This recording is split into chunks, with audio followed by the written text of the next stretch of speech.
Hamas के जाल में फंस गए नेतन्याहू और ट्रंप सोच रहे थे कि वो शांति का झंडा लहराकर मसीहा बन जाएंगे, लेकिन जो होने वाला है वो इजराइल की नींदें उड़ाने वाला है। डोनाल्ड ट्रंप ने जैसे ही गाजा में सीज फायर की डील फाइनल करने की सोची है, उसी वक्त हमास के बंकरों से निकले लड़ाके पूरी ताकत से और पूरी तैयारी के साथ इजराइल को खाक में मिलाने को तैयार हैं, क्योंकि इजराइल की सीमा की तरफ बढ़ रही है एक तबाही। और ये सब हुआ है अमेरिका की शांति योजना के तुरंत बाद। नेतन्याहू अब असहाय नजर आ रहे हैं और एक तरफ अंतर्राष्ट्रीय दबाव तो दूसरी तरफ गाजा से बरसते रॉकेट। व्हाइट हाउस में अमेरिकी राष्ट्रपति डोनाल्ड ट्रंप और इजरायली प्रधानमंत्री बेंजामिन नेतन्याहू की 7 जुलाई को मुलाकात होनी है, लेकिन उससे पहले ही इजराइल की एक हाई प्रोफाइल टीम अमेरिका पहुंच चुकी है, जिसका नेतृत्व कर रहे हैं नेतन्याहू के करीबी सलाहकार और इजराइल के रणनीतिक मामलों के मंत्री रॉन डर्मर। ट्रंप और नेतन्याहू की इस मीटिंग में यूं तो ईरान, सीरिया, गाजा समेत तमाम मुद्दों पर बात होनी है, लेकिन इस मुलाकात का सबसे बड़ा एजेंडा पहले से तय है और वो है गाजा में इजराइल और हमास के बीच सीज फायर। डोनाल्ड ट्रंप लगातार गाजा में इजराइल और हमास के बीच जारी खूनी जंग को रोकने की कोशिश में लगे हैं। It's a terrible situation that's going Gaza. He's asking about. अक्सर पूछा जाता है कि गाजा में सीज फायर के बारे में मुझे क्या लगता है, तो ये बहुत करीब है। मैंने अभी इसमें शामिल कुछ लोगों से बात की क्योंकि वहाँ स्थिति भयावह है। गाजा पूछ रहा है, हमें लगता है कि अगले सप्ताह के भीतर हम युद्ध विराम प्राप्त करने जा रहे हैं, और जैसा कि आप जानते हैं उस क्षेत्र में बहुत सारा फंड लगा है, बहुत सी भोजन आपूर्ति हो रही है और ऐसा करना भी होगा।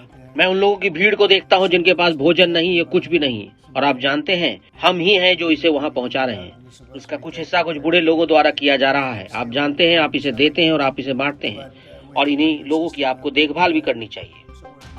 अमेरिकी राष्ट्रपति डोनाल्ड ट्रंप के मुताबिक हमास के साथ सीज फायर की पहली कड़ी में इजराइल के 60 दिनों के युद्ध विराम के लिए तैयार हो गया है और अब गेंद हमास के पाले में है।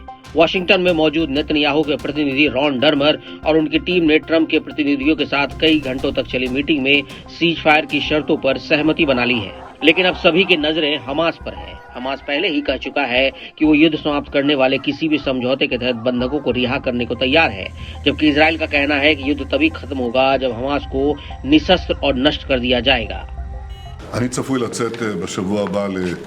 मैं अगले हफ्ते अमेरिका के राष्ट्रपति डोनाल्ड ट्रंप, उपराष्ट्रपति वेंस, विदेश मंत्री और एनएसए मार्को रूबियो, रक्षा मंत्री पीट हेग्सेथ और मिडिल ईस्ट मामलों के विशेष प्रतिनिधि स्टीव विटफॉक से मुलाकात करूंगा। इसके अलावा व्यापार समझौते को अंतिम रूप देने के लिए कॉमर्स सेक्रेटरी से भी बात होगी।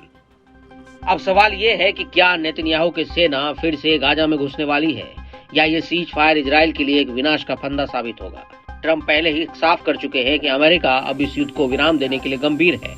20 महीने से चल रहे इस युद्ध को खत्म करने के साथ इजरायली बंधकों की रिहाई भी ट्रंप की लिस्ट में टॉप पर है। ट्रंप ने social media platform truth social पर हमास को कड़ी चेतावनी देते हुए कहा।